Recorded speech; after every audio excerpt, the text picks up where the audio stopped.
I'm doing a little video response here. Somebody whose page I can't believe I've never found this channel before. His name is Elliot Husel, Husle. Sounds like a pretty informed guy. Sounds like Ron Paul. You know, I mean, automatically anybody likes Ron Paul. I tend to like to, but that's besides the point. Um, he did a video talking about leadership and what makes a good leader able to speak so well. How is he able to take his message and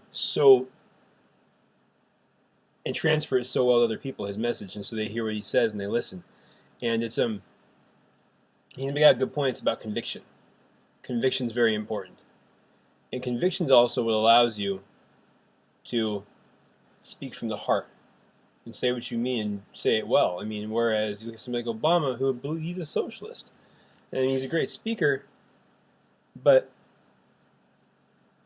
Hitler wrote his speeches down. Obama uses a teleprompter. When you speak lies, you can't speak from the heart. You know, you may be a great orator and you can give weight to your words, but it doesn't mean that they can flow that freely.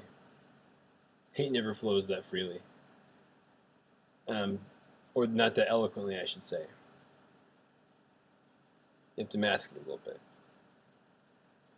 because you're trying to lead somebody somewhere without them necessarily seeing the road that you're on. And you know, that's where I think you give a little bit too much weight to conviction, because conviction can lead somebody to lie. But it is true that a lot of people will, in the meantime, listen to that person. Now, I think what makes a leader, and this is where I'm going to make this real simple. You do go to a lot of places. You did an awesome little video there, but here's what makes somebody a leader. Okay? Makes somebody a leader is this one fact right here. This is really key. This is key to the whole thing and somebody being a good leader. That's this. Are you a guru or are you a teacher? A teacher can deceive. Look at our public school system. Kids coming out stupider and stupider year by year from a bunch of teachers. You're more indoctrinating them than they're teaching. But a teacher has the ability to do that. A teacher can do that. A guru can't do that. Because the guru doesn't try to lead you to where they want you to end up. They put you on a path without giving you an end destination. Teachers in school, they'll go 2 plus 2 is 4, and they know you have to end up at 4 somehow when this all works out on the paper in front of you. Now, a guru will ask you, what is 2?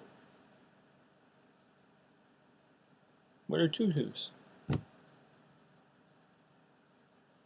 And he would let you get there wherever you got, and if it was wrong, he'd say some wise thing about if 2 pairs of people walk to the 4 or something, and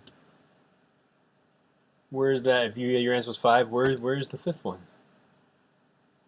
He asks you to find that, and he asking you a question that makes your mind search for the answer logically.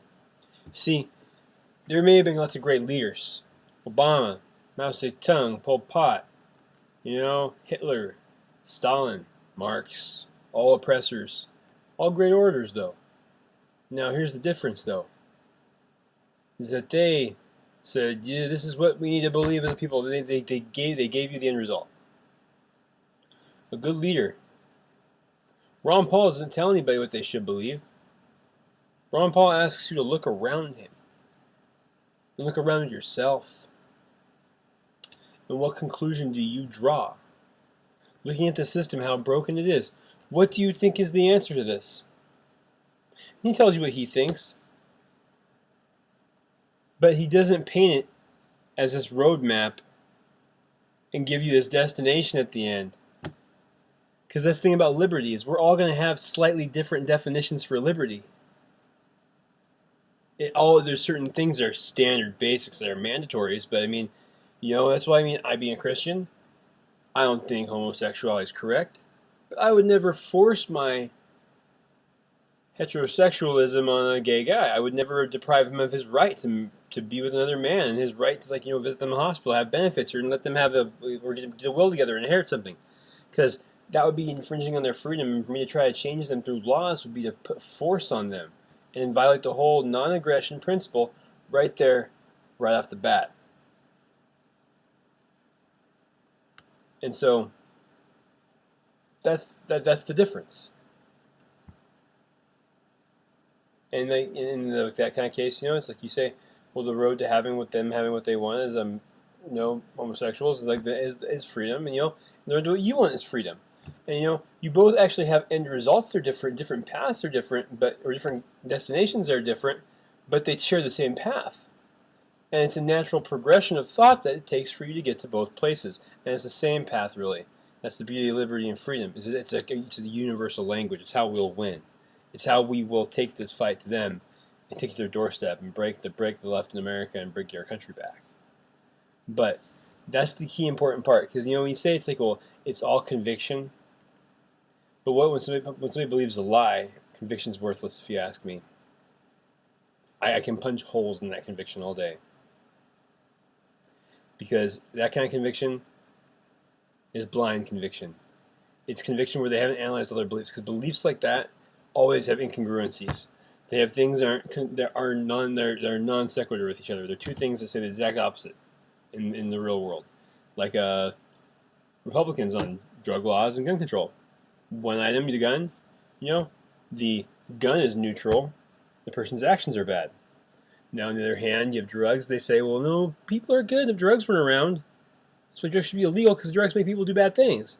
So they say, no, people do bad things. And Democrats, in the exact same two issues, are the exact two counter opposites. They say, oh, we'll let people smoke weed, right? It's not the weed, it's the person's actions. But then they say about guns, well, if they didn't have that evil gun in their hand that gave them this powerful feeling, they wouldn't have gone and robbed the liquor store. So it's not just about conviction. It's the fact that there has to be truth behind it if you want to give it power. And you can tell the real leaders in the world, you can tell the people who really are leaders, because they don't tell you what you should believe. They just paint it. They just give these outlines, this picture with no color in it, basically, like a kid with a drawing book, and give you a picture, say, look at this. What do you see? And you obviously, when you get a picture, you're not going to paint all the lines blue and everything, because when you're a kid, when you're 2 years old, but you're going to eventually start doing this over and over again. You look at this picture, it's like it's all blue. There's no definition. I have this outline, beautiful picture. I put blue in every freaking box or every single shape in the picture that's in this outline. I'm coloring in, and it looks the same. It doesn't look right. Our common sense fights it and bucks it and says it doesn't work. And so that's when we start thinking. So we're going, well, I'm going to make this different. That's like that. I'm going to make that the same. Okay, these ones are all kind of the same area. I'm going to make these. But you do it logically. Use your common sense. And the guru, the real teacher, or the real guide, and I say guide because he is not doing the work for you. He's not doing the legwork. A guide is there next to you on the trail, leading you to where you're supposed to go, but he is not taking your pack for you and getting it and putting it where you're supposed to end up. That's how you know you got the camp, is because your pack is sitting there. That's the difference. Is that guru paints a picture with no colors, unless you figure out how it's supposed to look. And you do that by looking at the world around you and saying, oh, in the picture there's grass, and that's grass, no, that's green. And you use common sense just shows you the correct path. That's the difference.